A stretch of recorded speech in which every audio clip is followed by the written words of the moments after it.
नमस्कार दोस्तों, मैं आरपी शर्मा रॉयल एकेडमी के डिजिटल प्लेटफॉर्म पर स्वागत करता हूं आपका। कैसे हो मेरे अग्नि योद्धा? हो स्वस्थ होंगे, मस्त होंगे। आज रॉयल एकेडमी परिवार आपके मिशन को लेकर विधिवत रूप से आपकी क्लासेस संचालित करने जा रहा है। उसी श्रृंखला में ये हमारी टीम है रॉयल एकेडमी की, जो आपके सपनों को साकार करेगी। अपने सर हैं के एन माथुर सर, वो किसी परिचय के मोहताज नहीं हैं। देखिए इनके कुछ स्लाइड्स हैं। ये CISM में असिस्टेंट कमांडेंट रह चुके हैं और ये राजस्थान स्वायत्त शासन संस्थान में लगभग 7 साल से पढ़ा रहे हैं। लगभग इन्होंने 7 साल के पीरियड में 14 बैच निकाले हैं। ठीक है मित्रों, मैं आपके बीच में सर को आमंत्रित करता हूं। स्वागत है सर आपका रॉयल एकेडमी के डिजिटल प्लेटफॉर्म पर। आइए sir.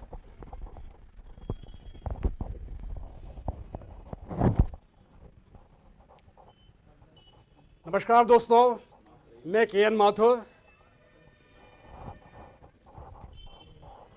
Assistant commandant CSF retired.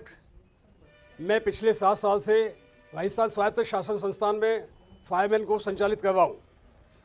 मेरे पास टोटल 34 वर्षों का अनुभव है फायर डिपार्टमेंट का, और मैंने फायरमैन कोर्स के अलावा सब officer course, station officers course, divisional fire course और बहुत सारे स्पेशलाइज कोर्सेज में जो है ट्रेनिंग प्रदान की है।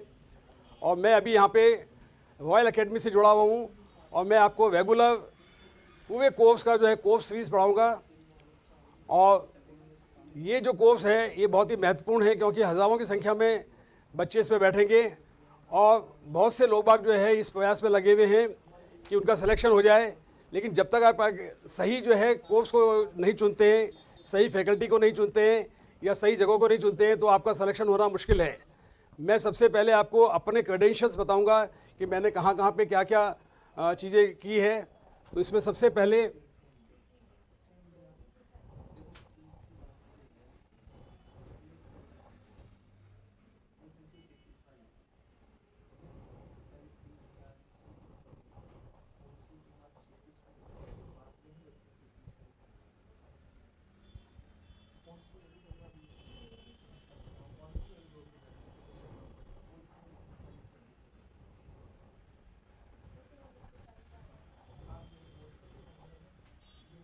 आपको मैं कुछ फोटोग्राफ दिखाता हूँ ताकि आपको मालूम चले कि मेरा क्या क्रेडेंशियल्स है।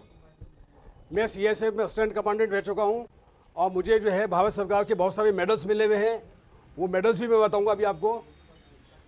ये जो है यूनिफॉर्म फोर्स का एक डेकोरम होता है, क्योंकि फायर सर्विस भी एक यूनिफॉर्म फोर्स है और यहाँ पे जो लोग बाग जो ट्रेनिंग करते हैं उनको बहुत ही अच्छे ऊंचे दर्जे की ट्रेनिंग मिलनी चाहिए। उनका सिलेक्शन तभी होता है जब वो एक अच्छा कोर्स को सेलेक्ट करते हैं और अच्छे इंस्टीट्यूट के साथ जुड़ते हैं।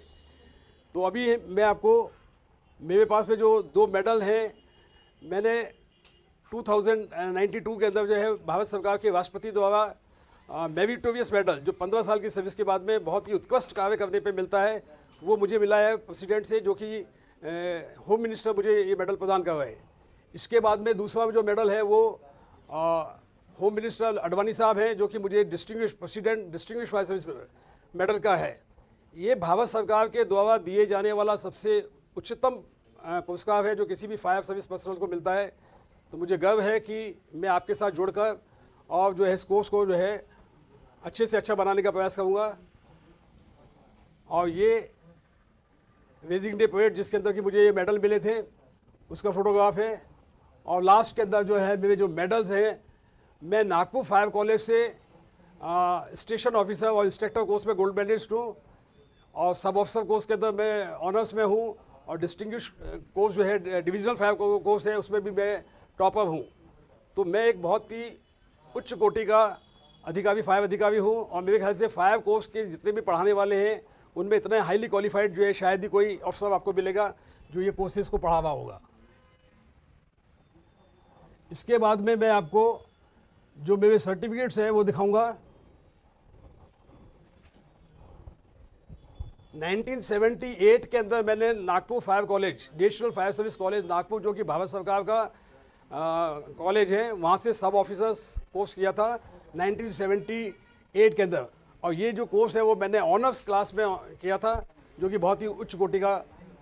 इसके बाद में मैंने 1988 के अंदर 1988 में station officers and instructor course किया था। मैं प्रोफेशनल इंस्ट्रक्टर हूँ, पढ़ाने के लिए जो है उसके लिए भी मेरे पास में सर्टिफिकेट है, और इसमें मैं गोल्ड मेडलिस्ट था, जो कि डिस्टिंक्शन क्लास फर्स्ट के अंदर मैंने ये कोर्स पास किया था। इसके बाद में मैंने डिविजनल फायर ऑफिसर्स कोर्स जो है CISF के मिनिस्ट्री ऑफ होम अफेयर्स के इंस्टीट्यूट से किया था, जो कि फर्स्ट क्लास डिस्टिंक्शन फर्स्ट में मैं उसको पास किया है। इसके अलावा मैंने और भी बहुत सारे कोर्सेज किए हुए हैं, जिसमें CLI बॉम्बे से कोर्स किया हुआ है फायर सेफ्टी का। मेरे को बहुत सारे प्रशंसा पत्र जो है DG CISF से मिले हुए हैं अलग अलग जगहों पे। भोपाल के अंदर क्या नाम है, गुजरात के अंदर जो भूषण तबाही हुई थी उसके ऊपर जो है मुझे वहाँ पे काम करने का मौका मिला था, और वहाँ पे भी मैंने काम किया है। इस प्रकार से बहुत सारे कोर्सेज मैंने किए हुए। मैं OSAS 18001 का लीड ऑडिटर और इंटरनल ऑडिटर हूँ। एनवायरमेंटल मैनेजमेंट सिस्टम का भी मैं जो है इंटरनल ऑडिटर हूँ। इसके बाद में ये क्वालिटी मैनेजमेंट सिस्टम का भी 9001 कोर्स मैंने किए हुए हैं। इस प्रकार से आप देखेंगे मैं कंसल्टेंसी मैनेजमेंट कोर्स मैंने किया हुआ है। फायर इन्वेस्टिगेशन कोर्स जो है मैंने किया हुआ है। इसके अलावा जो है मेडिकल रेस्क्यू एंड रेसिसिटेशन कोर्स जो CPR कोर्स होता है उसका मैं एक्सपर्ट हूँ। इसके अलावा भी मैंने बहुत सारे कोर्सेज किए हुए। इन कोर्सेज की कोई गिनती नहीं है। Fire safety audit course, fabrication course, promotion course, consultancy course, refresher course for consultancy. तो मेरे ख्याल से आपको पूरे राजस्थान में, पूरे इंडिया में इतने हाई लेवल का क्वालिफाइड ट्रेनर नहीं मिलेगा। इसके बाद में मैं आपको कुछ फोटोग्राफ्स जो ट्रेनिंग एक्टिविटीज़ हमारी यहाँ की है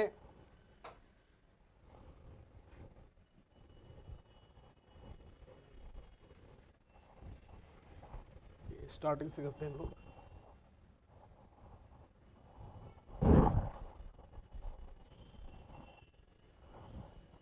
ये राजस्थान स्वायत्त शासन संस्थान का कैंपस है जहाँ से हम लोग ट्रेनिंग कर रहे हैं।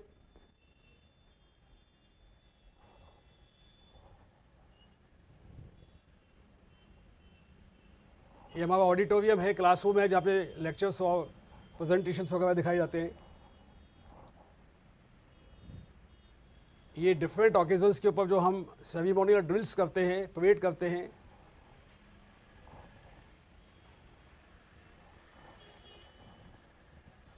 ये कॉलेज कैंपस है जहाँ पे हमारे सेक्रेटरी साहब हैं। अभी आप ड्रिल का जो स्टैंडर्ड देखेंगे बहुत ही ऊंचे दर्जे का है। किसी भी आर्म फोर्स के अंदर ड्रिल और परेड बहुत ही इंपॉर्टेंट होते हैं, जो मैं खुद पर्सनली करवाया करता था।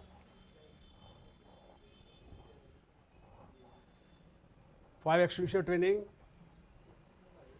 इसमें लड़के लड़कियां सभी ट्रेनिंग में भाग ले रहे हैं। Practical operation of the fire extinguishers.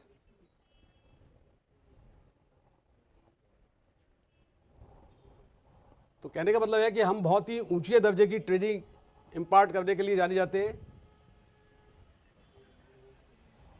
चाहे वो होस ड्रिल हो, पम्प ड्रिल हो, लैडर ड्रिल हो, और एक्चुअल रेस्क्यू ऑपरेशंस वगैरह हम लोगों ने करवाए हैं।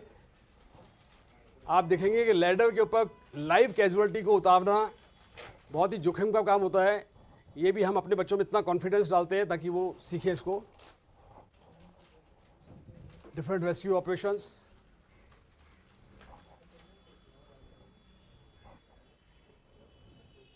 ये प्रैक्टिकल एग्जाम्स के दौरान जो है फायरमैन को चेव नॉट बांधते हुए।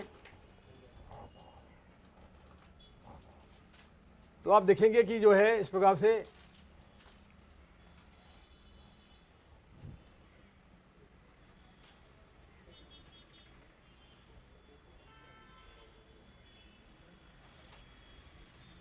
ये जो ट्रेनिंग है ये बहुत ही रिगरस ट्रेनिंग होती है, जिसमें सभी प्रैक्टिकल चीज़ें लोगों को सिखाई जाती है।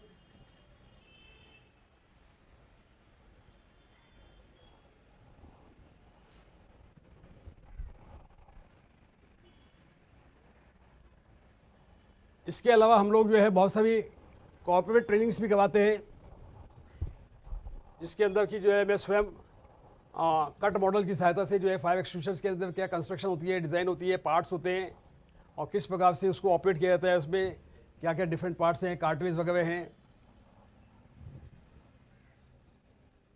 ये इंडस्ट्रियल वर्कर्स के लिए जो ट्रेनिंग करवाते हैं, डिफरेंट इक्विपमेंट्स चलाना।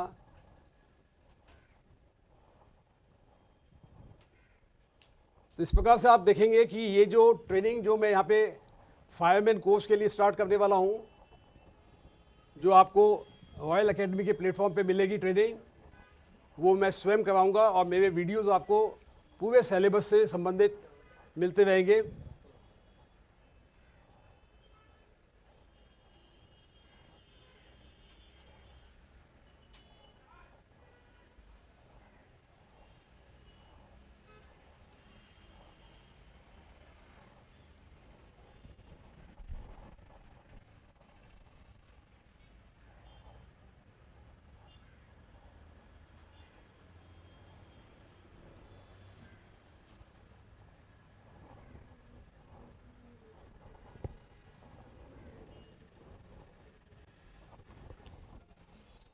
अब केवल आपने एक अच्छे और सही ट्रेनिंग इंस्टीट्यूशन का चुनाव करना है अपनी तैयारी के लिए, ताकि आप सफल हो सकें। कोई भी व्यक्ति किसी भी कोर्स के लिए जब तैयारी करता है तो उसके सामने 2-3 चुनौतियां हैं। पहली चुनौती तो यह है कि जो सिलेबस है उसको समझना। तो सिलेबस के संबंध में मैं विस्तार से आपको एक और वीडियो डालूंगा, जिसमें कि क्या क्या सिलेबस है, क्या क्या सब्जेक्ट है, कैसे पढ़ना है, कैसे पढ़ाई करनी है। क्योंकि आपका उद्देश्य अभी फायरमैन के कोर्स को केवल पास करना ही नहीं है, आपका मेन उद्देश्य है कि इस कोर्स के अंदर सफल होके और अपना सिलेक्शन करवाना, ताकि आप जो है फायरमैन के अंदर, राजस्थान के अंदर जो भर्ती निकलने वाली है उसमें आपका सिलेक्शन हो सके। तो आपको जो है सबसे पहले एक सही इंस्टीट्यूट का चुनाव करना है, जहाँ पे अच्छे ऑथेंटिक और जानकार इंस्ट्रक्टर आपको पढ़ाएं, नंबर 1। नंबर 2, जो टीचिंग मटेरियल आपको दिया जाएगा वो बहुत ही ऑथेंटिक होना चाहिए। बाज़ार में बहुत सी किताबें हो सकता है उपलब्ध हो, मुझे मालूम है, मैंने कुछ देखी है, उनमें से बहुत सारे सवाल गलत हैं, वक्तों के जवाब गलत हैं, और बहुत ही जो है, और उसका जो है सिलेबस भी कंप्लीट नहीं है। तीसरी बात जो इम्पोर्टेंट है वो ये है कि फायरमैन का जो कोर्स है, जिसपे जो सिलेबस पढ़ाए जाते हैं, वो सिलेबस के अंदर बहुत सारे सब्जेक्ट ऐसे भी हैं जो रिक्रूटमेंट के अंदर जो सिलेबस है उससे डिफरेंट है। यानी कि वो सब्जेक्ट आपने पढ़े ही नहीं होंगे अपने कोर्स के दौरान, तो आपको उन कोर्सेज को, उन सब्जेक्टों को भी पढ़ने की आवश्यकता होगी। और सबसे चौथी और अंतिम और बहुत ही महत्वपूर्ण बात यह है कि बहुत से बच्चे जिन्होंने कोर्स किए काफ़ी समय हो चुका है, और या कईयों ने जो है रेगुलर क्लास किसी वजह से अटेंड नहीं कर पाए थे अपने कोर्स के दौरान, या कई बार बिल्कुल भी क्लासे अटेंड नहीं कर पाए, तो ऐसे बच्चों के लिए जो पढ़ाई है वो बिल्कुल स्क्रैच से, ABCD से स्टार्ट होना चाहिए, ताकि उनको हर एक चीज़ समझ में आए। अगर हम हाई लेवल से पढ़ाना स्टार्ट कर देंगे तो बच्चों को हो सकता है समझ में ही ना आए, और हम कोर्स ख़त्म करके चले जाएंगे, और आपका कोई भी जो है ये सिलेबस कंप्लीट नहीं हो पाएगा और आपको कुछ भी समझ में नहीं आएगा। तो हमारा प्रयास ये रहेगा कि आपको कम से कम बेसिक से स्टार्ट करके हर चीज़, ताकि आपको, और किस प्रकार के सवाल जो है इसमें आते हैं, और पुराने जो पेपर्स हैं उनको तो खैर मैं आपको दे ही दूंगा विद आंसर शीट, ताकि आप उसको चेक कर सकें, देख सकें। मेरा अपना खुद का बनाया हुआ जो टीचिंग मटेरियल है, जो हर सब्जेक्ट के ऊपर, और मुझे ऐसी उम्मीद है कि जो सवाल मैं दूंगा शायद एक भी सवाल उसके भाव से ना आए। कभी कभी कुछ सवाल, 2-4-5 सवाल जो है बिल्कुल out of syllabus, out of course भी पूछे जाते हैं, वो चेक करने के लिए या जो है वो बनाने के लिए। अन्यथा आपको जो है जो टीचिंग मटेरियल मिलने वाला है, जो लेक्चर मिलने वाले हैं, जो ऑडियो वीडियोस मिलने वाले हैं, वो बहुत ही ऊंची दर्जे के होंगे। तो मुझे उम्मीद है कि ये कोर्स अगर आप यहाँ पे रॉयल एकेडमी पे ज्वाइन करते हैं तो आपका सिलेक्शन होना निश्चित है। कोई भी सिलेक्शन होने के लिए 3 चीज़ आवश्यक है, डेडिकेशन और डायरेक्शन। और सबसे चीज़ें है कि अगर मान लो आप चाहते हैं कि आपका सिलेक्शन हो, तो आपको जुट के लगना पड़ेगा। आपको टीचिंग मटेरियल दिया जा सकता है, प्रेजेंटेशन दिए जा सकते हैं, स्लाइड्स दी जा सकती है, लेकिन जब तक आप खुद जो है मेहनत करके नहीं पढ़ोगे तब तक सिलेक्शन होना मुश्किल है। और हम आपको जो है सही गाइडेंस और डायरेक्शन देते रहेंगे, ताकि आपको सिलेक्शन होने में कोई कमी ना रहे। तो आज के लिए मेरी तरफ से इतना ही। अब मैं आपको अपने दूसरे फैकल्टी मिस्टर दिशांत माथुर से इंट्रोड्यूस कर रहा हूँ। ये M.Tech हैं और हेल्थ सेफ्टी एनवायरनमेंट के अंदर जो है इन्होंने काफ़ी काम किया हुआ है। ये मास्टर इंस्ट्रक्टर ट्रेनर हैं और बहुत अच्छे ट्रेनर हैं, और ये बेसिकली हमने ऑफलाइन क्लासेस के लिए इनको हमने लगाया है। ये आपकी जो बच्चे ऑफलाइन क्लासेस में इंटरेस्टेड होंगे वो इनके द्वारा पढ़ सकते हैं। Thank you very much. Dishant Mathur.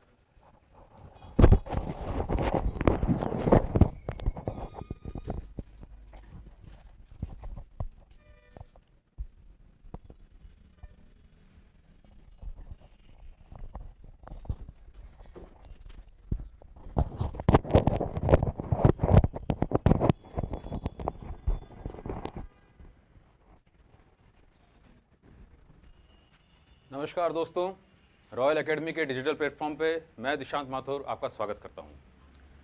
Target है 2021 में होने वाली फायरमैन की भर्ती। जैसा कि आप अभी ऑलरेडी सुन चुके हैं कि सिलेबस बहुत वास्ट है, डिफ़िकल्ट भी है और बहुत ट्रिकी भी है। मैं खुशकिस्मत हूँ कि मुझे रॉयल एकेडमी की तरफ से ऑफलाइन क्लास लेने का, आप सबको पढ़ाने और सिखाने का मौका मिल रहा है। पहले शुरुआत करते हैं मेरे एक छोटे से इंट्रोडक्शन से। तो मैंने एमटेक किया है हेल्थ सेफ्टी एंड एनवायरनमेंट में। पिछले 10 साल से मैं हेल्थ, फायर सेफ्टी, रेस्क्यू की फील्ड में काम कर रहा हूँ। मेरी बेसिक डिग्री भी मैकेनिकल है और 6 साढ़े 6 साल तक मैं मर्चेंट नेवी में एज ए मरीन इंजीनियर काम कर चुका हूँ। आज की प्रेजेंट डे में एक मेजर पावर सेक्टर की कंपनी का कॉरपोरेट हेड हूँ मैं सेफ्टी में। आज इस प्लेटफॉर्म से अपन शुरू करते हैं पहला लेक्चर, पहली क्लास। थोड़ा ब्रीफ रखेंगे, शॉर्ट रखेंगे और डिटेल्स में पढ़ने के लिए, बातों को समझने के लिए, आपके पूरे सवालों के जवाब मिल सकें, इसके लिए ऑफलाइन क्लास के माध्यम से आपसे जुड़ना चाहेंगे। तो अब शुरू करते हैं आज का पहला लेक्चर।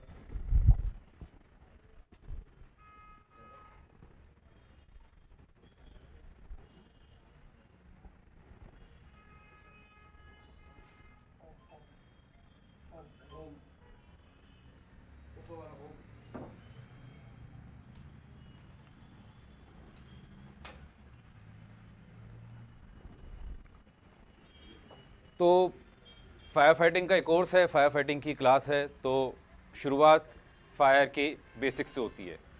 ये बेसिक बहुत इंपॉर्टेंट है। जब तक आप इस बेसिक्स को ठीक से नहीं पढ़ पाएंगे, नहीं समझ पाएंगे, आगे के आने वाले लेक्चर्स, आगे के आने वाली क्लासेस, बचा हुआ पूरा कोर्स बहुत कॉम्प्लिकेटेड, बहुत डिफ़िकल्ट, बहुत मुश्किल दिखाई पड़ेगा। अगर आप ये चीज़ें आसानी से समझ जाते हैं, आपको पता चल जाता है कि इसमें कहाँ पे क्या चीज़ है, तो आने वाला सिलेबस आपके लिए समझना आसान हो जाएगा। तो पहली चीज़ हम शुरुआत करते हैं। पहली चीज़ जो इसमें सबसे में आती है वो है फायर। आग क्या है, इसकी डेफिनेशन पढ़ेंगे और इसके बाद में हम पढ़ते हैं कि आग की केमिस्ट्री आती है, केमिस्ट्री ऑफ फायर या केमिस्ट्री ऑफ कम्बशन भी इसको कहते हैं।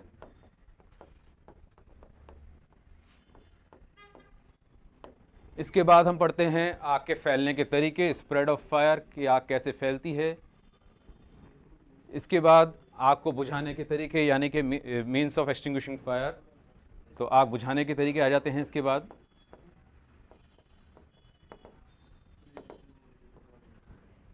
फिर इसके बाद में हम पढ़ते हैं क्लासेस ऑफ फायर या टाइप्स ऑफ फायर।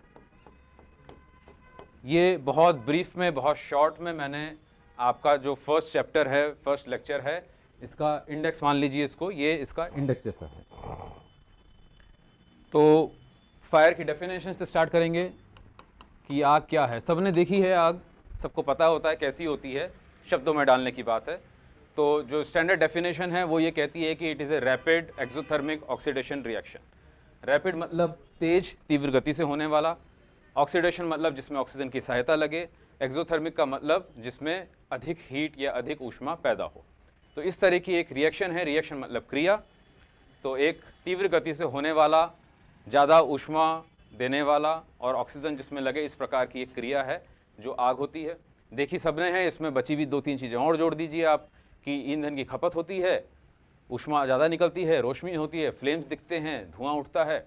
ये बेसिक डेफिनेशन फायर की है। आप कहीं पे भी देखेंगे तो इन्हीं शब्दों के तोल मोल में आपको ये डेफिनेशन मिलेगी। इसके बाद में जब हम केमिस्ट्री ऑफ फायर की बात करते हैं तो इसमें 2 चीज़ें आती है। एक आती है फायर ट्राइंगल और दूसरा आता है फायर टेट्राहेड्रन।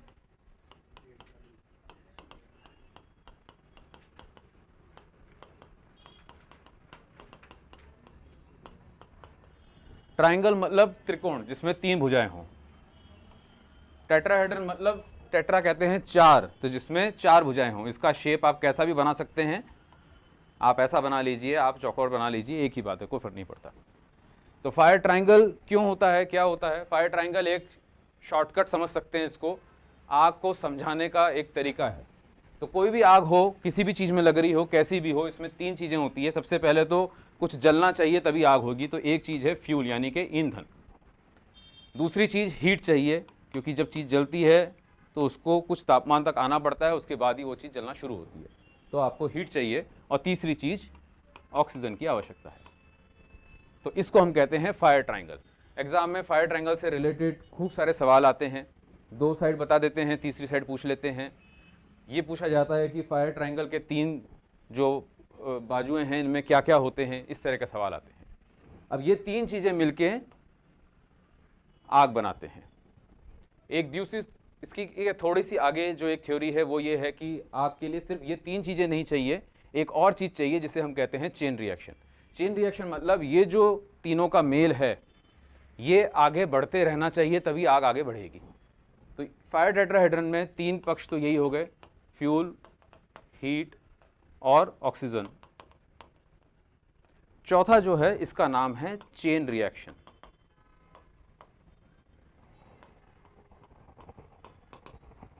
चेन रिएक्शन का मतलब है जैसे चेन में होता है कड़ियां जुड़ती जाती है, वैसे आप समझ लीजिए कि एक त्रिकोण है, आग बनी, इसके साथ में एक दूसरी कड़ी जुड़ गई, फिर तीसरी कड़ी जुड़ गई, इस तरह से आग बढ़ती जा रही है। अब ये जानना क्यों जरूरी है, क्यों हम फायर ट्रायंगल या फायर टेट्राहेड्रन पढ़ते हैं? इसका रीज़न ये है कि हमारा उद्देश्य होता है आग को बुझाना, आग को न बढ़ने देना। तो उसके लिए आवश्यक है कि हम इन 3 में से किसी भी एक चीज़ को अगर हटा देते हैं, आप फ्यूल अगर हटा देते हैं या ऑक्सीजन हटा देते हैं या हीट हटा देते हैं तो आग नहीं रहती है, आग बुझ जाती है। ये चीज़ हम आगे पढ़ेंगे तो उसका ये बेसिक है। अब हमें ये समझ में आ जाए कि फायर ट्रायंगल और फायर टेट्राहेड्रन में क्या है, तो हम आग बुझाने के तरीके, मीन्स ऑफ एक्सटिंग्विशिंग फायर, आसानी से समझ सकते हैं। इसके बाद हम पढ़ते हैं आग के फैलने के तरीके, कि आग एक जगह से दूसरी जगह या अलग अलग तरह के मटेरियल्स में किस तरह से फैलती है। तो 3 तरीके होते हैं। पहला है कंडक्शन, इसको हिंदी में कहते हैं संचलन। दूसरा है कन्वेक्शन, तीसरा है रेडिएशन।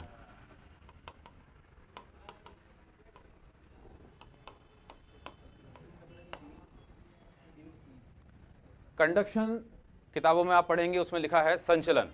ये अधिकतर सॉलिड्स में होता है, ठोस पदार्थों में होता है। कन्वेक्शन कहते हैं संवहन, ये तरल पदार्थों में, गैसों में होता है। रेडिएशन के लिए कोई मीडियम नहीं चाहिए, विकिरण, इसके लिए कोई मीडियम नहीं चाहिए, सॉलिड, लिक्विड, गैस कुछ नहीं चाहिए, उसके बिना भी आग एक जगह से दूसरी जगह फैल जाए या फैल सके तो वो रेडिएशन के थ्रू होता है। कंडक्शन बहुत शॉर्ट में अपन बात करेंगे, डिटेल बात ऑफलाइन क्लास में या लंबे समय में समय होगा तब करेंगे। कंडक्शन सॉलिड मटेरियल्स में होता है। हम जानते हैं ठोस पदार्थ कैसे होते हैं, इनके अणु सब पास पास होते हैं। तो जब एक तरफ आग लगती है, एक तरफ हीट होती है, तो इनके आपसी पास पास के कांटेक्ट से ये तापमान, ये आग इस जगह भी पहुंच जाती है। ये कंडक्शन है। कन्वेक्शन में लिक्विड्स में, तरल पदार्थों में अणु बहुत दूर दूर होते हैं, ज़्यादा पास पास नहीं होते। तो जब एक जगह आप आग लगती है, जैसे बर्तन में हम पानी गर्म करते हैं तो पानी नीचे से गर्म होना शुरू होता है और धीरे धीरे ऊपर तक का पानी भी पूरा गर्म हो जाता है। उसी तरह से जब इसमें आग लगती है या ऐसा तरल पदार्थ गर्म होता है तो वो अणु घूमता हुआ जाता है, दूसरे अणु को हीट ट्रांसफ़र करता है और इस तरह से पूरा का पूरा लिक्विड जो है वो गर्म होने लग जाता है। इस तरह से आग फैलती है। रेडिएशन के लिए कोई मीडियम की आवश्यकता नहीं है। बहुत आसान भाषा में समझें तो जैसे सूर्य की किरणें धरती को गर्म करती है, वो विकिरण या रेडिएशन के द्वारा होगा। अब हम बात करते हैं मीन्स ऑफ एक्सटिंग्विशिंग फायर, यानी आग बुझाने के तरीकों की। तो पहला तरीका है जिसे कहते हैं स्टारवेशन, दूसरा है स्मूदरिंग,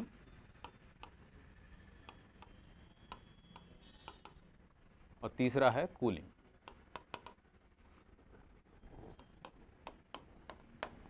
स्टारवेशन का मतलब होता है भूखा मारना। स्टार्व जो शब्द है, STARVE, स्टार्व, इसका मतलब होता है भूखा रखना, भूखा मारना। तो आग क्या खाती है? अभी आप वापस चले जाइए फायर ट्रायंगल के ऊपर, तो इसमें एक था फ्यूल, एक थी ऑक्सीजन और एक जगह थी हीट, यानी ऊष्मा, ऑक्सीजन और ईंधन। तो आग क्या खाती है? आग फ्यूल यानी ईंधन खाती है। तो स्टारवेशन की टेक्निक में आप आग में से ईंधन हटा दीजिए तो आग बुझ जाएगी। इस टेक्निक का अगर आप इस्तेमाल करते हैं तो इसको स्टारवेशन कहते हैं। कहने का मतलब ये है कि अगर कहीं पे आग लगी है, मान लीजिए लकड़ी में आग लगी है, अगर आप बची हुई लकड़ी हटा लेते हैं, उसको जलने नहीं देते हैं, तो जितनी जलने लायक लकड़ी है वो जल के ख़त्म हो जाएगी, उसके बाद आग बुझ जाएगी। ये टेक्निक का अगर इस्तेमाल किया जाए तो इसको स्टारवेशन कहा जाता है। स्मूदरिंग जो शब्द है, इसमें एक शब्द है स्मूदर। स्मूदर का मतलब होता है गला रेतना। तो ये जो टेक्निक है, ये टेक्निक ऑक्सीजन को काट कर आग बुझाने की जो टेक्निक है उसे हम स्मूदरिंग कहते हैं। तो इसी फायर ट्रायंगल में अगर आप ऑक्सीजन या एयर हटा देते हैं तो आग बुझ जाती है। इस टेक्निक को स्मूदरिंग कहते हैं। छोटा सा एग्जांपल है, एक गिलास लीजिए, एक मोमबत्ती जलाइए, उसके ऊपर एक गिलास उल्टा करके रख दीजिए तो आग बुझ जाती है। क्यों बुझ जाती है? क्योंकि उसके अंदर जितनी ऑक्सीजन थी वो आग खत्म कर चुकी है। उसके बाद आग का दम घुट जाता है और आग बुझ जाती है। कूलिंग का मतलब ठंडा करना। सबसे आसान तरीका आग बुझाने का, हम पानी डालते हैं तो पानी क्या करता है, ये जो आग लग रही है इसका हीट कम करता है, तापमान कम करता जाता है और इतना कम कर देता है कि उसके बाद आग आगे नहीं बढ़ पाती। तो ये 3 टेक्निक्स हैं आग बुझाने की, मीन्स ऑफ एक्सटिंग्विशिंग फायर या टेक्निक्स ऑफ एक्सटिंग्विशिंग फायर जिसे हम कहते हैं। उसमें ये 3 टेक्निक्स हैं, स्टारवेशन, स्मूदरिंग और कूलिंग।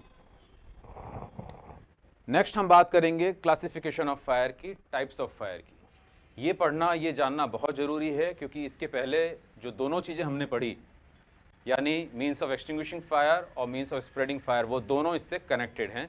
और जब तक आप मीन्स ऑफ एक्सटिंग्विशिंग फायर नहीं समझ पाएंगे तब तक क्लासिफिकेशन ऑफ फायर पढ़ने में थोड़ी तकलीफ होती है। तो क्लासिफिकेशन बहुत ईजी है। हम क्लासिफिकेशन में क्लास या टाइप ऑफ फायर कहते हैं। तो आग को A, B, C, D 4 classes में इन जनरल बांटा गया है। ए क्लास की आग, इसको class A, class B, class C, class D या type A, type B, type C, type D भी कहा जाता है। So class A fire solids की यानी ठोस पदार्थों की आग होती है। अब ठोस पदार्थ कौन से हैं जिनमें आग लग सकती है? लकड़ी जल सकती है, कपड़ा जल सकता है, कोयला जल सकता है। इस तरह के जो ठोस पदार्थ हैं जिनको ऑर्गेनिक सॉलिड्स भी कहा जाता है, ये जब जलते हैं तो उस तरह की आग को हम क्लास ए फायर कहते हैं। क्लास बी फायर लिक्विड्स यानी तरल पदार्थों की आग है। अब कौन से तरल जलते हैं? ऑयल जलता है, स्पिरिट्स जलती हैं, अल्कोहल जलता है, पेंट जल जाता है, थिनर जलते हैं। इस तरह के जो ज्वलनशील पदार्थ हैं जिनमें आग लगती है तो उन आगों को हम क्लास बी फायर कहते हैं। कुछ गैसेस भी ज्वलनशील होती है, जिन गैसेस में आग लगेगी, अगर गैस की आग है तो उसे हम क्लास सी फायर कहते हैं। एलपीजी में, हाइड्रोजन में, मीथेन में, इस तरह की गैसेस में जब आग लगती है तो वो क्लास सी फायर कहलाती है। क्लास डी एक स्पेशल श्रेणी है, ये मेटल्स की यानी धातुओं की आगों को हम क्लास डी फायर कहते हैं। अब मेटल भी सॉलिड ही हैं मगर इनकी आगों को एक अलग श्रेणी में, एक अलग ग्रुप में रखा गया है। उसका रीज़न ये है क्योंकि आग क्लास ए बुझाने के लिए जो आपको टेक्निक यूज़ करनी है वो टेक्निक आप क्लास डी में यूज़ नहीं कर सकते। यानी कि जैसे पानी डाल के हम लकड़ी की आग बुझा सकते हैं, वो काम आप मेटल की आग में क्लास डी फायर में नहीं कर सकते। इसलिए इसके लिए एक सेपरेट ग्रुप, एक अलग से श्रेणी बनाई हुई है। इस ए बी सी डी के अलावा कभी कभी क्लास एफ या क्लास के, ये एक ग्रुप आपको देखने को मिलेगा। अलग अलग स्टैंडर्ड्स में है, कहीं कहीं पे ए बी सी डी और एफ होता है, कहीं कहीं पे ए बी सी डी और के होता है। ये एफ या के मिसलेनियस या के से किचन फायर के नाम से जाना जाता है। तो जब हैवी फैट्स में, कुकिंग फैट्स में जब आग लगती है तो उस तरह की आग को बुझाने के लिए आजकल special extinguishers, special extinguishing media आ गया है, उसको हम क्लास के या क्लास एफ की फायर कहते हैं।